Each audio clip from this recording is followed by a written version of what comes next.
अब से कुछ ही मिनटों में किसी भी वक्त अब सलमान खान की जमानत पर फैसला आ सकता है। लेकिन इसी बीच सलमान केस में जिरह के दौरान बोले हैं जज थिप्से। उनका कहना है कि अपील सुनी जा रही है तो फिर जेल क्यों।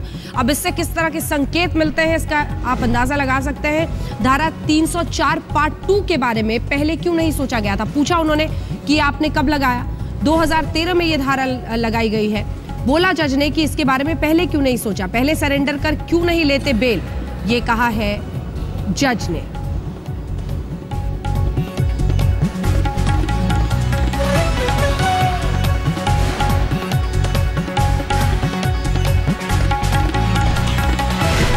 तो जस्टिस थिप्से सरेंडर के बाद बेल क्यों नहीं लेते ये उन्होंने कहा है। अपील सुनी जा रही है तो जेल क्यों, ये भी उन्होंने कहा था कि अगर आप जल्दी अपील करेंगे, मामले की सुनवाई जल्दी होगी तो फिर मैं इस पर सस्पेंशन ऑफ सेंटेंस कर सकता हूं। सीधे रुख करते हैं शम्स ताहिर खान हमारे सहयोगी हमारे साथ सीधे हाई कोर्ट के बाहर से मौजूद हैं। शम्स, अब कुछ ही देर में लग रहा है जल्दी अब अंत की तरफ पहुंचते दिखाई दे रहे हैं। जिस तरह के सवाल वो पूछ रहे हैं संकेत तो ऐसे ही मिल रहे हैं।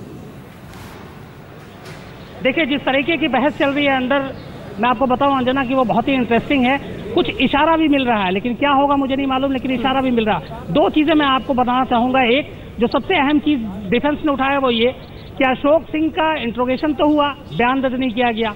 कमाल खान के बयान दर्ज हुए, उसका क्रॉस एग्जामिनेशन नहीं हुआ। ये सबसे बड़ी सरकारी पक्ष की लापरवाही है। इसके बाद जस्टिस थिप्से ने कहा कि सलमान का राइट बनता है कि जब वो अपील कर रहे हैं बेल का तो फिर उन्हें क्यों गिरफ्तार किया जाए, उन्हें उनका हक क्यों नहीं दिया जाए, नंबर एक। उसके बाद लेकिन फिर अगली लाइन वो ये कहते हैं कि आप पहले सरेंडर क्यों नहीं कर देते और उसके बाद आपको बेल दिया जाए।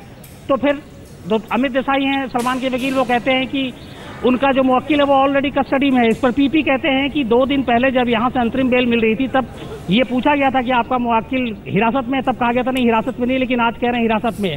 तो ये सारी चीजें बहस चल रही है। लेकिन जो सबसे इंपॉर्टेंट बात मेरी नजर में है इस पूरे केस में, वो एक लाइन जो जस्टिस थिप्से ने कहा है वो बहुत ही इंपॉर्टेंट है। वो ये है कि 304 पार्ट 2 एक्सीडेंट के केस में लगना इससे पहले सोचा भी नहीं जा सकता था, इस केस में लगा तो ये उनके लिए थोड़ा सा अजीब सा है। मतलब उनका सिंपल सा ये कहना था कि 304 पार्ट 2 कैसे हो सकता है।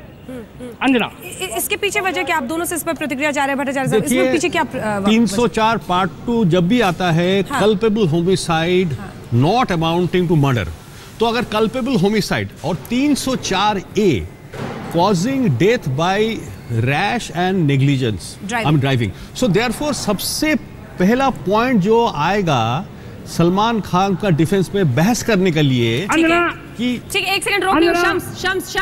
शम्स जी सस्पेंड कर दिया गया है सेंटेंस। अंजना, आपको ये बताओ बॉम्बे हाई कोर्ट ने अभी अपना फैसला सुनाया है और उसमें ये कहा गया कि जो suspend the sentence of Salman, यानी कि अगर इसका मतलब मैं ये निकालूं, मुनीश आप मेरे साथ हैं यहाँ पे, इसका क्या मतलब हुआ? सेंटेंस सस्पेंड कर देने का मतलब है कि कहीं ना कहीं जो उनको राहत मिले साफ तौर पे सलमान खान को। बड़ी खबर इस पर की सबसे बड़ी खबर ये है, जिसकी उम्मीद, जिसके इशारे हम लगातार आपको बता रहे थे, वो ये था कि सेशन हाई कोर्ट ने जो 5 साल की सजा दी थी, जिसके बाद सलमान को जेल जाना था, अंतरिम बेल परसों मिली। अभी बॉम्बे हाई कोर्ट ने उस सजा को सस्पेंड कर दिया, यानी फिलहाल उस सजा के ऊपर सलमान जेल नहीं जाएंगे जहां तक मेरी जानकारी है। अब रेगुलर जो बेल है उसके बाद ये रेगुलर हियरिंग होगी मुंबई हाई कोर्ट में, इसके लिए नई तारीख होगी। और जहां तक मेरी जानकारी वो ये भी है कि कल से छुट्टी है कोर्ट की। तो अब 7 जून के बाद ये मामला जब भी लिस्टेड होगा एक नॉर्मल केस के तौर पे होगा, अब इसमें कोई अलग से नहीं होगा। लेकिन बड़ी खबर यही है कि जो सजा सेशन हाई कोर्ट ने दी थी उस पर फिलहाल बॉम्बे हाई कोर्ट ने रोक लगा दी है।